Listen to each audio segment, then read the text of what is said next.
The story of Guilty Gear is notoriously dense, spanning 2 decades with lore in books, audio dramas, and confusingly named sequels.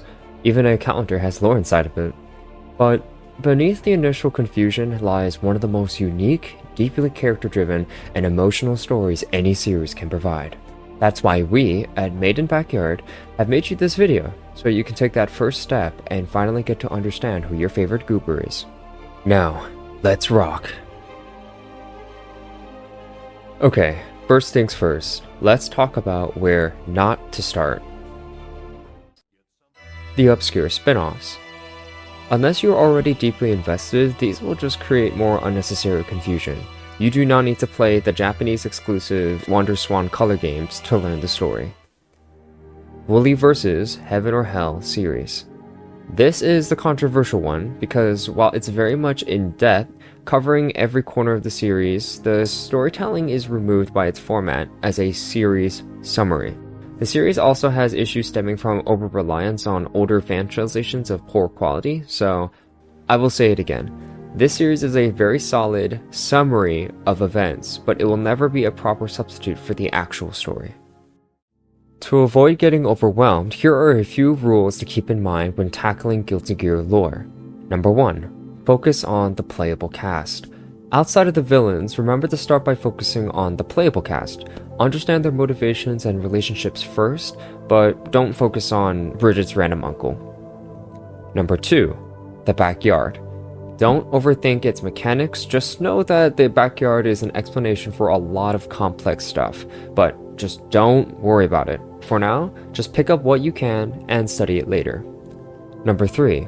Don't worry about every single detail initially, cause trust us, you will not remember everything. For absolute beginners, the first game should be your only start. While this should be obvious with any series, a lot of people want to jump into the stories of the game they already own. So, why not start with Strive? Well, see this logo? Yeah, no one starts a show with the final season, so why would you do that with a video game? I mentioned this also because people want answers to questions about a story quickly revealed, but Guilty Gear is a series that is built on multiple mysteries from the very beginning, so just trust the process and let the games answer your questions naturally over the course of the whole series. But back to the topic. While the game is available on Steam, Switch, and PS4, you don't actually have to play the first Guilty Gear. Here's the thing, this game lacks storytelling through gameplay. All of the story comes from the dialogue and cutscenes. So you will be getting the same storytelling without the fights in between, so just watch a compilation. An important reminder for this is that the next couple of games is that you need to read the manuals. These contain the character backstories and the setup for the game's plot. Reminder that everything will have links in the description. After you've started with Guilty Gear The Missing Link, you move on to the 3 arcade titles, Guilty Gear X, Guilty Gear XX, and Guilty Gear XX Accent Core, or more specifically with the first and the last, their expanded plus home releases. While they might appear like just versions of the same game, they are different story-wise.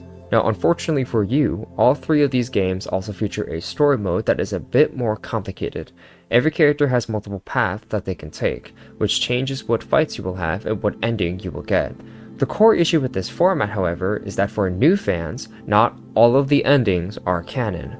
Due to the unclear canonical status of some story paths, you do kind of have to experience everything these 3 games have to offer, and later on piece together the canon for yourself, as some endings such as Dizzy dying and Testament's arms remains unclear, but other endings are a lot more open-ended. Important to mention that X Plus lacks an English release, but it has a fan translation by Ed Cheng.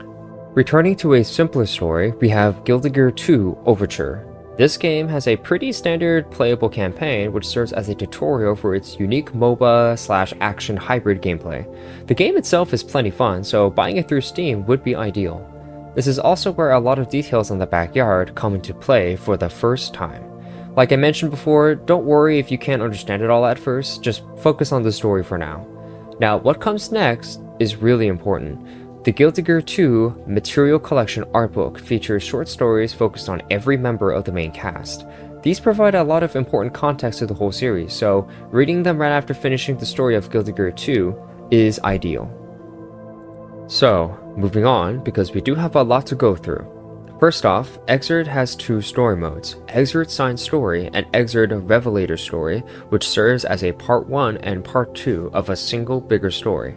Second, it's very important to note that the signed arcade modes happen before the story actually happens, and while they are not mandatory, it does explain some stuff that the main story does not. Then, between Sign and Revelator is the Revelator Episode mode, which is very much mandatory to see. It is best to just watch them all on YouTube as the story modes are purely cutscenes. However, the arcade and episode modes do offer some cool elements, such as slightly different versions of characters that you do fight here. So it is preferred if you play them, but it's not the end of the world if you watch them all on YouTube. Third, the Rev 2 update to Revelator added 3 epilogues to the Excerpt story. These are also purely cutscenes and are necessary to understand how this story transitions into Strive. Please read this book, because it is very necessary for the eventual payoff with Strive story. This book is a prequel to the whole series, but spoils some pretty big reveals from Excerpt, so this would be the time when you should read it. The English translation is done by Soul Rad Guy, so we recommend you go pick it up. Finally, we have arrived at Strive. The arcade modes happen after the main story and the Another Story Departure DLC. You can watch all these on YouTube, especially the arcade modes, as they suck to complete normally.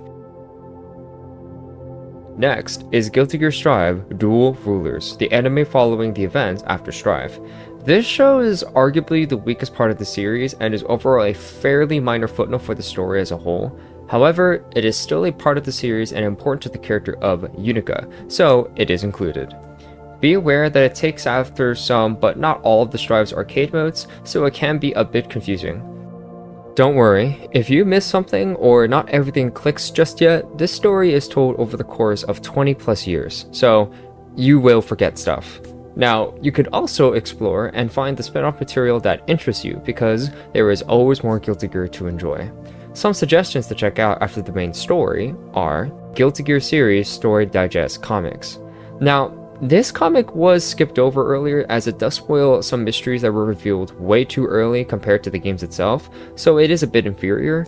Not to mention, due to the limited length of the series, a lot of details from the games had to be shortened or just cut out entirely, so not very cleanly done. After only you've consumed everything, you can go ahead and read this as a well drawn out visual dessert.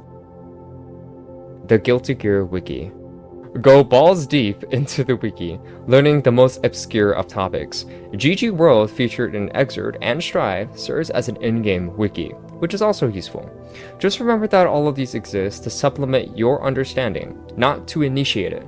So, story is not a wiki page or a bullet point fact.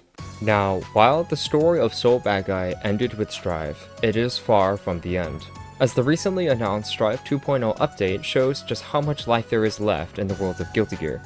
Only time can tell what direction the series will go into.